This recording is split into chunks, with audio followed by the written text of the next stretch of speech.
to India now. This is Bindu.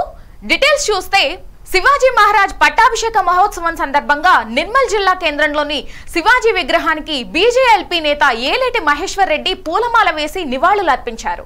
అనంతరం మాట్లాడుతూ మొఘల్ సామ్రాజ్యాన్ని గడగడలాడించిన యోధుడు ఛత్రపతి శివాజీ స్ఫూర్తిని నేటి యువత ఆదర్శంగా తీసుకోవాలన్నారు. ఈ కార్యక్రమంలో ఛత్రపతి శివాజీ సంఘం జిల్లా అధ్యక్షులు రాజు, నాయకులు తదితరులు పాల్గొన్నారు.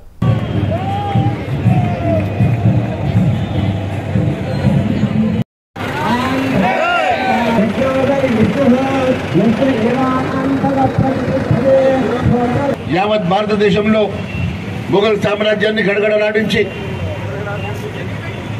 ఒకే ఒకడుగా హిందూ రాజుగా ఇక్కడ నుంచి ఢిల్లీ వరకు తను చేసినటువంటి యుద్ధాలు, తను సాధించినటువంటి విజయాలు మీ అందరికీ తెలుసు.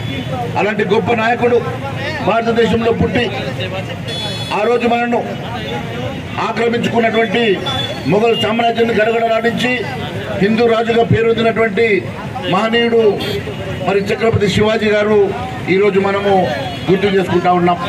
వారి బాటలో ఈరోజు భారతదేశంలో జరుగుతున్నటువంటి అక్రమాలు, అన్యాయాలకి మనం వారిని ఆదర్శంగా తీసుకొని రేపు ఈ దేశంలో ఖచ్చితంగా వారి ఆశయాన్ని నెరవేర్చాల్సిన అవసరం ప్రతి ఒక్క పౌరుల మీద ఉందని చెప్పి తెలియజేస్తా ఉన్నాను.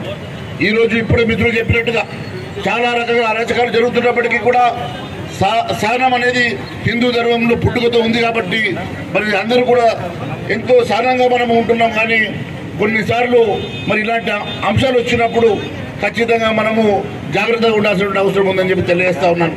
ముఖ్యంగా నిర్మల్ జిల్లాలో ఉన్నటువంటి పోలీస్ అధికారులను నేను చెప్తా ఉన్నాను. ఈ వేదిక ద్వారా ఇప్పటివరకు నేను ఇలాంటి మాట్లాడలేదు, కానీ ఈరోజు నేను మీ అందరినీ హెచ్చరిస్తా ఉన్నాను. ఈ రకంగా 307 సెక్షన్ని మీరు వాడుకొని ఇష్టానుసారంగా 307 సెక్షన్ పెట్టి అరాచకాలు చేస్తే ఇంకా చూసి ఊరుకోబోయే సమస్య లేదు. ఇప్పటి వరకు నేను చాలా అనుకూలంగా, సానుకూలంగా నేను మీ కోఆపరేట్ చేస్తూ ఉన్నాను. కానీ ఈ రకంగా 307 సెక్షన్ని మీ ఇష్టారాజ్యంగా వాడుకొని ఇష్టారాజ్యంగా మీరు నడిపిస్తానంటే ఊరుకునే సమస్య లేదని చెప్పి తెలియజేసుకుంటూ నంద్యాల జిల్లా సిద్ధాపురం ఎత్తిపోతల పథకాన్ని శ్రీశైలం ఎమ్మెల్యే బుడ్డా రాజశేఖర్ రెడ్డి సందర్శించారు. ఈ సందర్భంగా గత వైసీపీ ప్రభుత్వంపై నిప్పులు చెరిగారు. ప్రజల అవసరాల కోసం కట్టిన ప్రాజెక్టును గత వైసీపీ ప్రభుత్వం నిర్వీర్యం చేసిందని మండిపడ్డారు. కనీసం తూముకు గ్రీస్ కూడా పెట్టలేదని విమర్శించారు. ప్రాజెక్టు ప్రధాన కాలువలు, కట్ట, పటిష్టం, విద్యుత్ సరఫరా, పిల్ల కాలువల నిర్మాణం వివిధ అంశాలపై అధికారులతో చర్చించారు.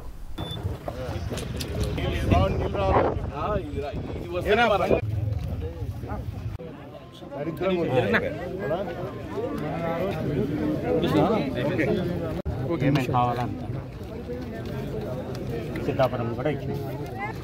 5 సంవత్సరాలలో దగ్గర 75 కోట్ల రూపాయలు పెండింగ్. అంటే ఇక్కడ సరైన స్టాఫ్ లేదు, లస్కర్స్ లేరు, ఇంతవరకు సక్రమంగా వాళ్ళకి జీతాలు లేవు. కంపల్సరీ క్లోజింగ్ ఉండాలని. సో ఏ విలేజ్ వైజ్ పోతుంది. తర్వాత వాళ్ళకి గ్రాస్ డెవలప్ చేస్తున్నాం, అవునా? అంటే వాళ్ళ చెట్లు పెరగకూడదు. రెండోది road, third point road. Total Srisailam నియోజకవర్గంలోని ఆత్మకూరు మండలంలోని అన్ని గ్రామాల రైతాంగానికి సాగునీరు ఇవ్వాలి అనే ఉద్దేశంతో మరి ఆ రోజు తెలుగుదేశం పార్టీ అధికారంలో ఉన్నప్పుడు చంద్రబాబు నాయుడు గారి ప్రోత్సాహంతో ప్రతిష్టాత్మకంగా దీన్ని పూర్తి చేసుకొని సంవత్సరం 2 నెలల్లోనే పూర్తి చేసి రైతాంగానికి ఆ రోజే 2018లో నీళ్ళు ఇచ్చినారు. దాని తర్వాత ఇంకా కొంత ఆ రోజు ఏదైతే పిల్ల కాలువలు ఉన్నాయో, అంటే ఫీల్డ్ కెనాల్స్ అంటారు, పొలాల్లోకి నీళ్లు పోవడానికి మెయిన్ కెనాల్స్ మాత్రమే ఆ రోజు పూర్తి చేయడం జరిగింది. దానిని కూడా పూర్తి చేయాలని చెప్పేసి మరి ఆ రోజు చంద్రబాబు నాయుడు గారితో మేము ప్రామిస్ తీసుకున్నాం. తర్వాత రాష్ట్ర వ్యాప్తంగా ప్రజలు ఒక నిర్ణయం తీసుకొని వైఎస్ఆర్ కాంగ్రెస్ పార్టీకి అధికారంలోకి రావడం, మరి గడిచిన పోయిన 5 సంవత్సరాలలో ఎంత వరస్ట్గా వీళ్ళ పరిపాలన ఉండింది. రైతు ప్రభుత్వం అని చెప్పుకున్న వీళ్ళు ఒక్క రైతు కూడా కంట్లో నీళ్లు కూడా తుడచలేకపోయినారు. వీళ్ళు ఈరోజు మేము ఎంతో ఇష్టంతో కట్టుకున్న ప్రాజెక్ట్ ఇది. రైతులకు నీళ్లు రావాలి, రైతులు బాగుపడాలి ప్రతి రైతు అని చెప్పేసి. యాదగిరిగుట్టలో గత 2 రోజులుగా సిపిఐ పార్టీ ఆధ్వర్యంలో జరుగుతున్న దళిత హక్కుల పోరాట సమితి శిక్షణా తరగతులు ముగిశాయి. చివరి రోజు సమావేశానికి సిపిఐ జాతీయ కార్యవర్గ సభ్యుడు చాడ వెంకటరెడ్డి హాజరయ్యారు. ఈ సందర్భంగా కేంద్ర బీజేపీ ప్రభుత్వంపై విరుచుకుపడ్డారు. ఇప్పటికైనా ప్రధాని మోదీ ప్రజాస్వామ్యబద్ధంగా పాలన చేయాలని కోరారు. అవకతవకలు జరిగిన నీట్ పరీక్షను రద్దు చేసి దోషులను కఠినంగా శిక్షించాలని డిమాండ్ చేశారు. పోరాట సమితి ఆధ్వర్యంలో ఇక్కడ 3 రోజులుగా శిక్షణ శిబిరాలు నిర్వహించబడతాము. దానిలో భాగంగా నేను మరి ఒక పాఠ్యాంశాన్ని బోధించడానికి వచ్చాను. సందర్భంగా వచ్చిన మీ అందరికీ స్వాగతం.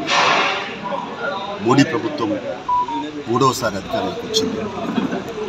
ఈసారి మాత్రం ప్రజలు మోడీకి ముచ్చెమటలు పట్టించారు. ఆయనకు ఒక రకంగా చెక్కు పెట్టారు. 10 ఏళ్ళు ఏకపక్ష నియంత్రితంగా మతోన్మాదం లేదా కార్పొరేట్ అనుకూల విధానాలు అవలంబించాడు. రైతు, కార్మిక, దళిత వ్యతిరేక విధానాలు అవలంబించాడు. ఆయన మాత్రం గట్టిగా అంటే ఎన్డీఏ పైన ఆధారపడి, ఇతర పక్షాలపై ఆధారపడి ప్రభుత్వం తీసుకొచ్చినారు. అది ఇప్పటికైనా ఒళ్ళు వంచి పరిపాలన చేయాల్సిన అవసరం ఉంది ప్రజలు చెప్పారు. దాన్ని తప్పనిసరిగా నిర్వహించుకోవాల్సిన అవసరం ఉంది. నీట్ పరీక్షలు దేశానికి ఎంత దూరం పోయినాయంటే పిల్లల బతుకులతో ఆడుకుంటాం. అందులో నేషనల్ టెస్టింగ్ ఏజెన్సీ జూన్ 15 లోపల రిజల్ట్స్ ఇస్తా అంటే 4 నాడే ప్రకటించారు అడావుడి. అందులో చూస్తే మరి హర్యానాలో ఒకే సెంటర్లో రాసినటువంటి 6 విద్యార్థులకి 720 మార్కులు వచ్చేస్తాయి. ఫుల్ మార్కులు టోటల్ మార్కులు వచ్చేస్తాయి. ఎక్కడ రావట్లేదు. బీహార్లోనేమో 30 లక్షలు ఒక్కొక్క ప్రశ్నపత్రం లీకేజ్ జరిగిందని చెప్తారు. అంటే పూర్తిగా అవినీతిమయంగా మారిపోయినటువంటి పరిస్థితులు. అందుకని నీట్ ఈ పరీక్షల మీద మళ్ళీ దాని మీద ప్రభుత్వం స్పందించి విచారణ జరిపించి దోషులుంటే వాళ్ళు శిక్షించాలి. మళ్ళీ వెంటనే పరీక్షలు నిర్వహించేందుకు ప్రయత్నం చేయాల్సిన అవసరం, సీరియస్గా ప్రయత్నించాలని డిమాండ్ చేస్తాం. ఇక తెలంగాణ ప్రభుత్వం కొత్తగా ఏర్పడ్డది. 7 లక్షల కోట్ల అప్పు ఉన్నాయని రకరకాలుగా ఇప్పటికే శ్వేతపత్రాలు, ఇరిగేషన్ ప్రాజెక్టుల మీద, తర్వాత ఫోన్ ట్యాపింగ్ల మీద, తర్వాత పవర్ ప్లాంట్ల మీద, కొనుగోళ్ల మీద అన్నిటి మీద జరుగుతోంది చర్చ. నిర్మల్ జిల్లాలో శాంతి భద్రతలు గతి తప్పాయని బీజేపీ శాసనసభ పక్షనేత ఏలేటి మహేశ్వర్ రెడ్డి అన్నారు. నిర్మల్ జిల్లా లక్ష్మణచంద మండల కేంద్రంలో ఇటీవల జరిగిన ఓ సంఘటనలో జైలుకు వెళ్లిన యువకులను స్థానిక సబ్ జైలులో పరామర్శించారు. నిర్మల్ జిల్లాలో ఎస్పీ జానకి షర్మిల వచ్చిన తర్వాత శాంతి భద్రతలు పూర్తిగా దెబ్బతిన్నాయని ఆరోపించారు. కేవలం హిందువులపై కక్షపూరితంగా అక్రమ కేసులు నమోదు చేస్తూ జైలుకు తరలిస్తున్నారని ఆగ్రహం వ్యక్తం చేశారు. శాంతి భద్రతలను కాపాడాల్సిన జిల్లా పోలీస్ అధికారి ఇలా వ్యవహరించడం సరికాదన్నారు. జిల్లా ఎస్పీ తీరుపై కేంద్ర హోంశాఖ మంత్రి డీజీపీకి ఫిర్యాదు చేస్తామని మహేశ్వర్ రెడ్డి అన్నారు. ఏ రకంగా 307 సెక్షన్ అట్రాక్ట్ అవుతుంది?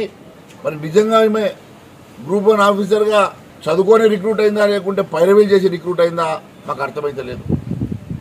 ఈ రకంగా అవమానపరిచే విధంగా 307 సెక్షన్కి విలువ లేకుండా ఇష్టానుసారంగా 307 సెక్షన్లు, అట్రాసిటీ సెక్షన్లు పెట్టి ఈ ప్రాంతంలో భయభ్రాంతులు క్రియేట్ చేసే ప్రయత్నం చేస్తూ ఉన్నది. మేము ఎంత ఓపిక పెట్టినా ఇక్కడ మత సామరస్యాన్ని చెదరగొట్టి ఇక్కడ కమ్యూనల్ క్రియేట్ చేసే ప్రయత్నం ఎస్పీ గారే చేస్తూ ఉన్నారు.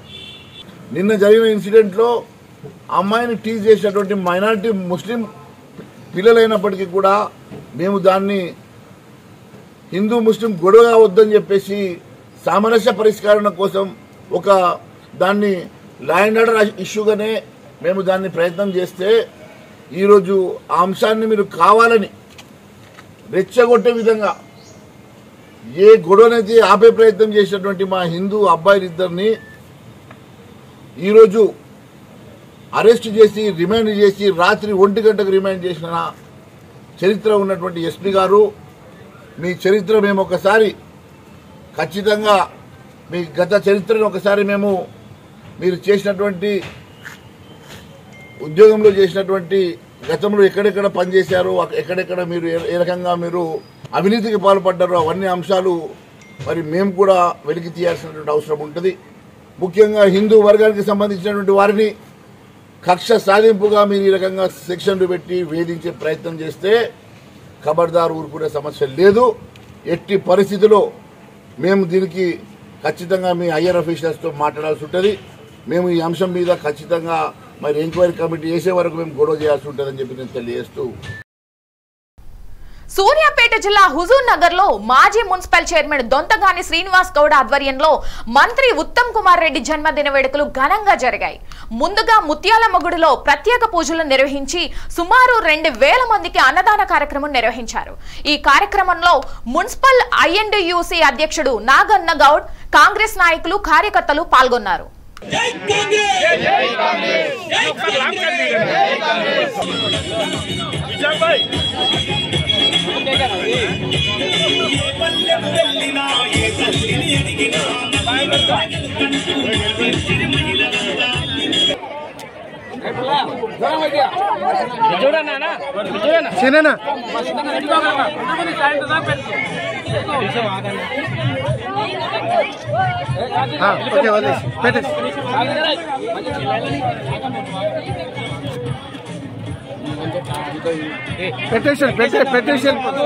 మన హుజూర్నగర్ అభివృద్ధి ప్రదాత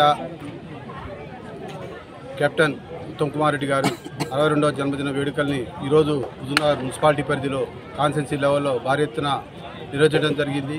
ఈ కార్యక్రమంలో భాగంగానే మన ముత్యాలమ్మ తల్లి దగ్గర అమ్మవారికి పూజలు చేపించి కేక్ కట్ చేసి సుమారు ఒక 2000 మందికి కూడా హుజూర్నగర్ ప్రజల సహాయ సహకారాలతో అందరం కలిసి అన్నదాన కార్యక్రమాన్ని ఏర్పాటు చేసినాము. రేపు ఈ హుజూర్నగర్ యొక్క రూపురేఖలు మార్చింది కూడా ఉత్తమ్ కుమార్ అనే విషయాన్ని కూడా ప్రజలందరికీ తెలిసిన విషయమే. రేపు హుజూర్నగర్ ఏ రకంగా అభివృద్ధి చెందింది, ఏం కావాలనేది కూడా ఆ నాయకుడికి తెలుసు. కాబట్టి ఆయనకి ఇంకా భగవంతుడు ఆయుష్ మరింత ఉంచాలని, ఆరోగ్యంగా ఉండాలని, భవిష్యత్తులో మరింత ఉన్నత పదవులు చేపట్టాలని మేము మనస్ఫూర్తిగా కోరుకుంటున్నాం. ఎన్నికల ముగిశాక కూడా చిత్తూరు జిల్లా కుప్పంలో వైసీపీ టీడీపీ నాయకుల మధ్య దాడులు మాత్రం ఆగడం లేదు. టీడీపీ నేత బాలుని చంపేందుకు వైసీపీకి చెందిన నాయకులు కుట్ర చేస్తున్నారని టీడీపీ నాయకులు ఆరోపించారు. వీటికి సంబంధించిన ఆడియోలు సైతం బయటపడ్డాయి. ఈ మేరకు రక్షణ కల్పించాలంటూ బాలు పోలీసులకు ఫిర్యాదు చేశారు.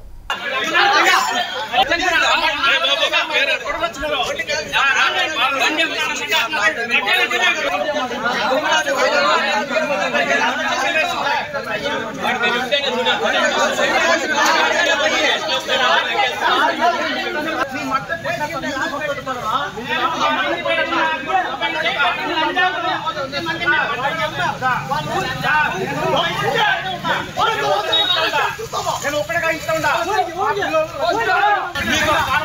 నాకే ఖచ్చితంగా వస్తున్నా లేదని చెప్పిన నీకు ఏ సపోర్ట్ ఉన్నా నీ అమ్మ మీలో ఒకరిగా నరికిపోతే వస్తే మిమ్మల్ని కొట్టే కాదు.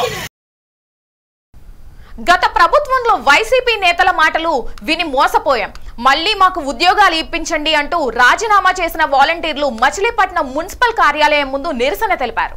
ఈ మేరకు రాజీనామా చేసిన వాలంటీర్లను తిరిగి విధుల్లోకి తీసుకోవాలంటూ కమిషనర్ బాపిరాజుకు వినతి పత్రం అందజేశారు.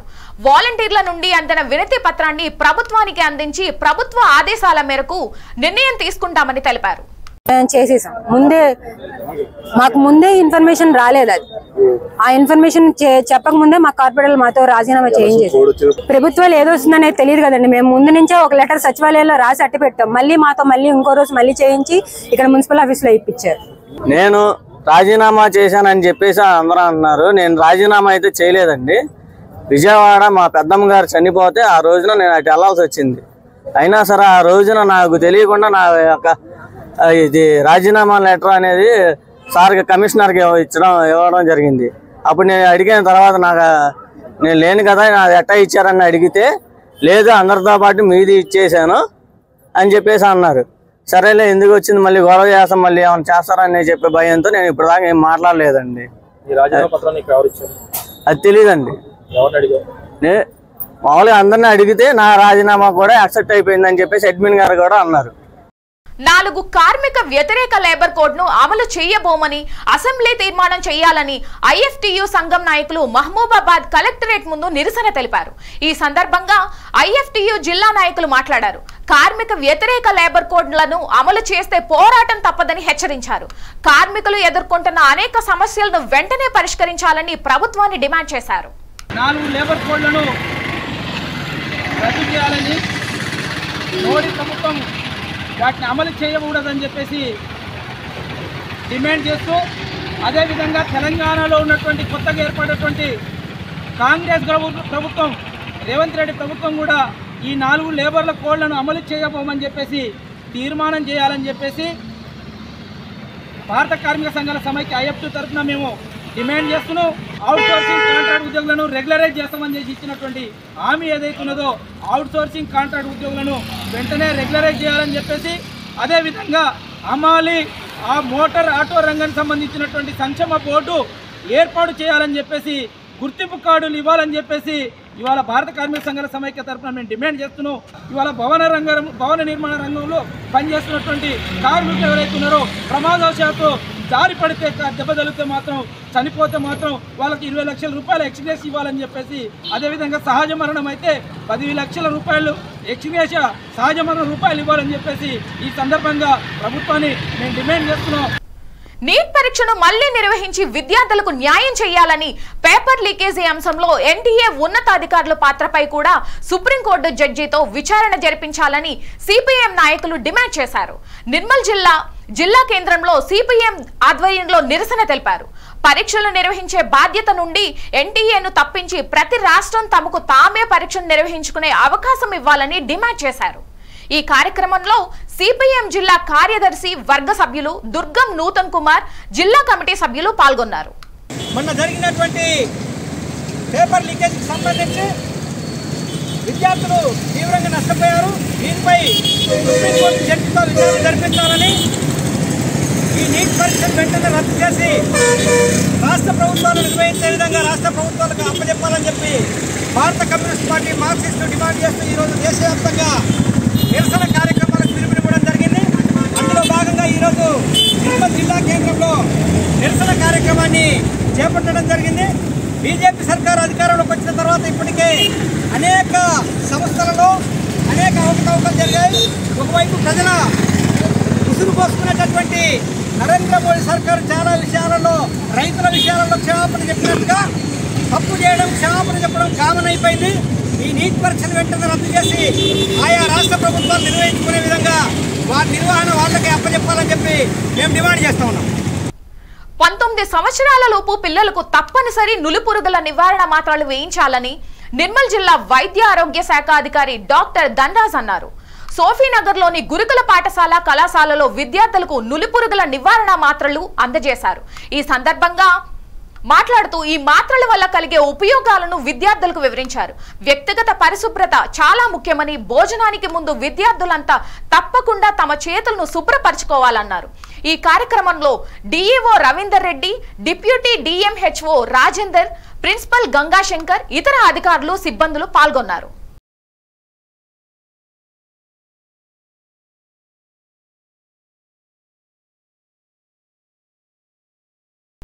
ఇవి బులెటిన్ లోని అప్డేట్స్. మరిన్ని అప్డేట్స్ కోసం చూస్తూనే ఉండండి ఇండియా నౌ.